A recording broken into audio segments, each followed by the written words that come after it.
did it together, Lotor. I would have never even known of Orion without you, and therefore could have never unlocked its secrets. Nice to meet you.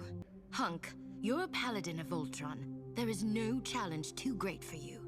Are we to focus all of our energy on that? But how? Something you learned in Orion. It is time to prepare for your speech. It seems my empire needs me. Please continue.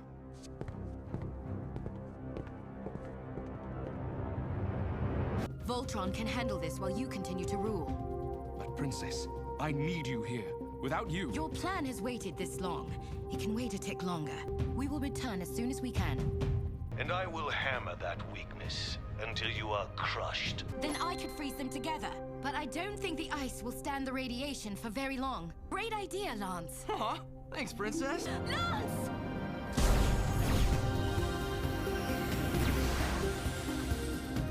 Lance, please respond! No. No, no!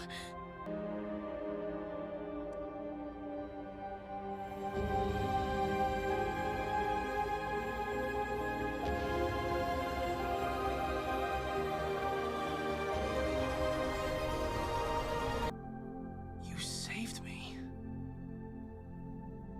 I owed you one.